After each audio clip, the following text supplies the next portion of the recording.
Hello， 大家好啊！又嚟到入屋撳鐘仔，我哋今日終於搞掂咗會都單位啦。咁頭先幫客人裝埋呢個水龍頭之後咧，就已經完成晒呢個所有工程啦。咁我哋而家咧就帶大家睇睇呢度設計同埋做過啲乜嘢啦。回到呢度咧就本身已經包咗廚房、廁所嘅家私啦。今次客人就選擇咗保留廚房、廁所嘅家私同埋裝修，但係繼續保留使用咧，就當然要先檢查翻單位嘅裝修情況。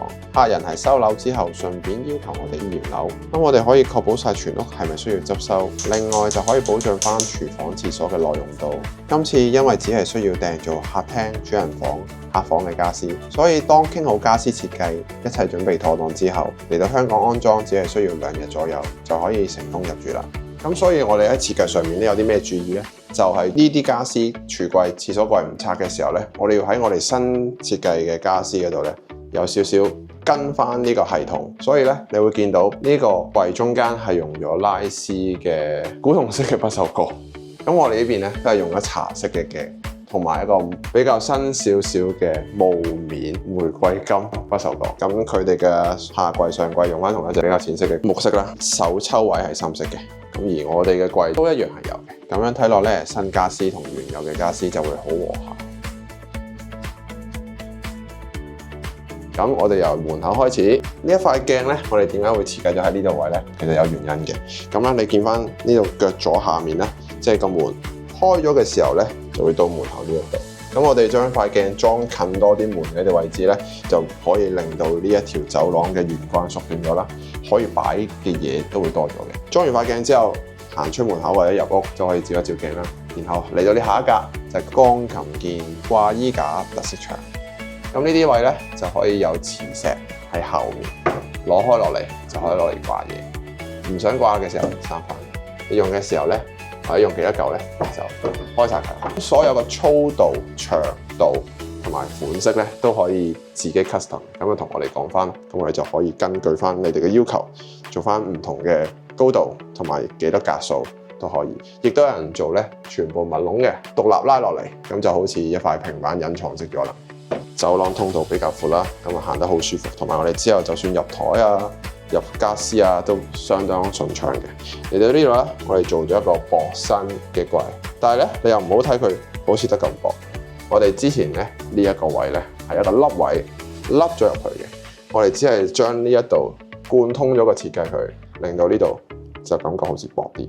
走廊都闊落啲，咁咧我應承咗業主就唔打開呢個櫃啦。今日同你講，咁咧呢一個比較薄身嘅櫃咧，我哋做咗啲下斜式嘅鞋架，咁佢可以攝鞋斜落去。咁而呢個位置咧就係一啲移動層板，咁你就可以隨處去調整翻個空間俾自己啱用啦。咁上面都係啦，3組薄櫃，咁而呢組咧就真係薄噶啦，因為上面有種橫梁喺度。咁設計上面咧呢度做翻3隻門。盡量平均每道門嘅大小，營造一體式嘅設計。但係咧，望翻上面有2組嘢阻住咗，最緊要係個煙霧探測器咧，我哋係唔可以改位嘅。上面呢度咁多嘢，咁呢個櫃門咪開唔到咧？冇錯，呢個係一個緊門嚟嘅。呢個位置咧，我哋隻門就唔可以開，同埋我又唔想設計上面咧，將隻門個門頂降得太低，咁就變咗有個凹位就好唔靚啦。咁所以咧，呢一個位置我哋做咗一隻緊門。而呢2隻門咧，先係可以打開嘅。為咗迎合翻我哋呢個木色啦，同埋淺色嘅交接位啦，咁啊呢邊用咗茶色玻璃，而呢邊咧就用咗噴砂電鍍玫瑰金色。咁啊同呢個茶色咧就相類近嘅，亦都唔係咁突兀。咁點解呢度又唔做埋茶色玻璃咧？係有原因嘅，因為咧呢度就係對正住房門。有機會咧，夜晚一開門嘅時候，見到自己暗嘅時候，突然間見到個人影喺度咧，嚇親就唔好啦。所以咧，我哋就主要做咗一種磨砂嘅效果咧，咁夜晚咧就舒服啲。呢一個配搭咧都相當唔錯嘅，茶色玻璃又可以照翻鏡。而呢一幅就係做翻呢個收口，遮翻住呢個條子欄山側邊嘅啲開關位置。接到單嘅時候同客人傾好啦，呢個位置咧佢哋會想擺張台嘅，所以咧我哋呢個凹位咧就專登留翻一張台嘅闊度。咁佢之後咧就可以擺翻呢張台喺度啦。咁同樣地，我哋都會再預留鬆少少嘅位置啦。咁可能佢之後想換張大少嘅台，或者想更換其他家私擺放物品都冇問題。嚟到客廳啦，望一望，成幅都係櫃。咁電視機咧，其實呢個真係冇電視機嘅，呢個都唔係一個隱藏式嘅電視機櫃。因應客人嘅生活習慣要求，呢一組櫃咧就全部攞嚟做櫃，就冇做電視。咁大組櫃喺設計上面有咩獨特呢？就係一定要配合翻唔同嘅 pattern， 令到呢一組櫃冇咁掛。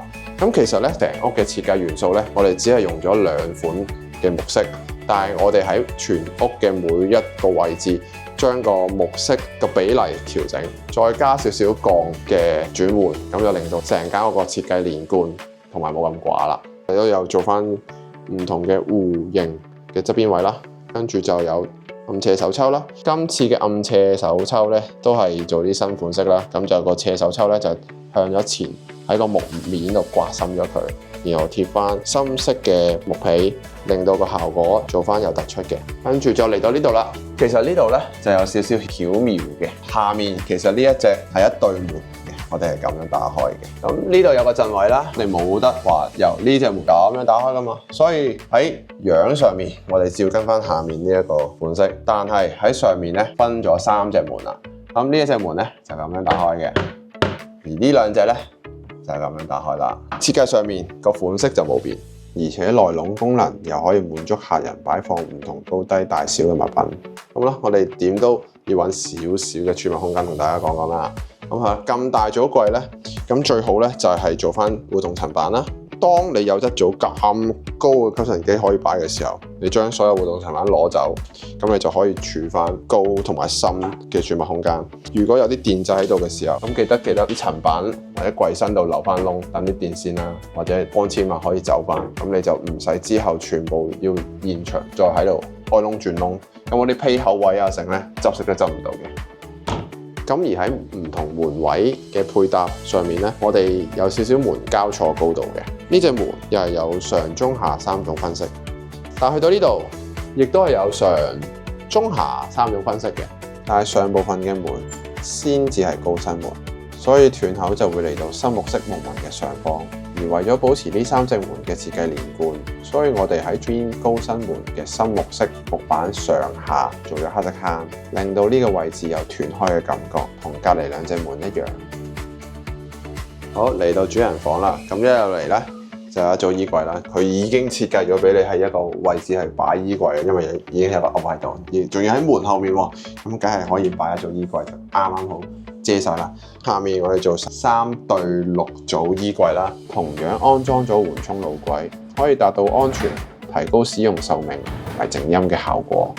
中間放一個掛通喺度做掛衫，上面咧就可以再擺少少雜物喺度。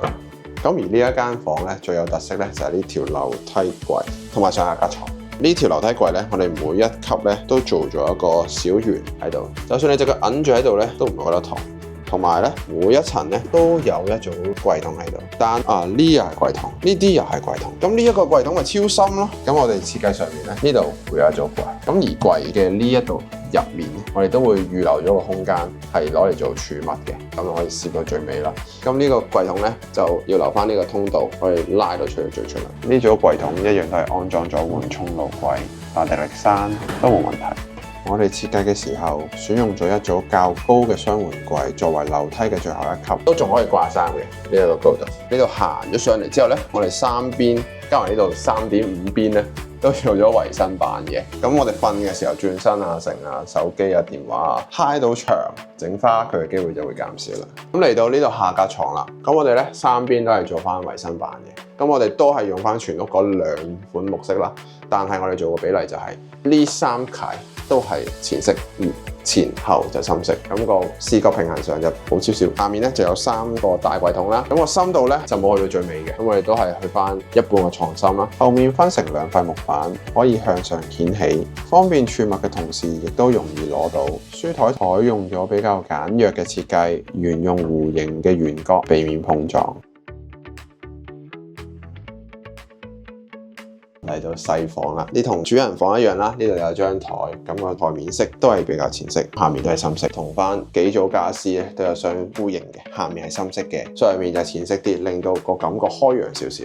每一個台邊咧都有圓形嘅設計啦，就避免入嚟嘅時候會撞到腳。而呢度咧就做咗圓空式嘅台面設設計啦，可以做翻一個比較開揚啲嘅效果。嚟到床頭櫃同埋床架係跟翻3隻色嘅款式啦，後面就做咗黑鋼框啦，咁然後上面有淺綠色啦，加一個淺灰色嘅箍筍位，咁啊成件事就好和諧啦。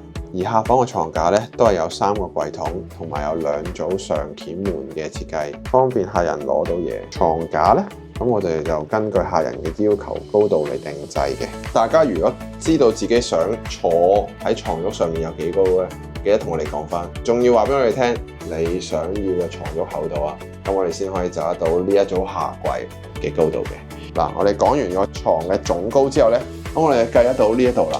呢個凹位咧，我哋就預留翻個床褥嘅厚度，之後先係一個箍筍位。牆身板咧都係一樣啦，去防止翻啲嘢跌落去下面床褥下面啦。唔係一樣都會跌嘅 ，sorry。牆身板咧就防止自己手啊、電話啊撞到牆啊、定花咗牆啊嚇，就會冇咁凍啦。當然，間屋嘅燈帶咧，我哋都做咗呢個智能嘅開關啦，撳一撳就係熄，撳實就可以調光啦。哇，好光！發展商咧背嘅水龍頭咧就係一個7字形水龍頭，咁我哋幫客人換咗一個可以伸縮嘅，咁就比較再方便少少啦。今次回到單位可以順利完成，其實都十分之感謝客人嘅精心準備。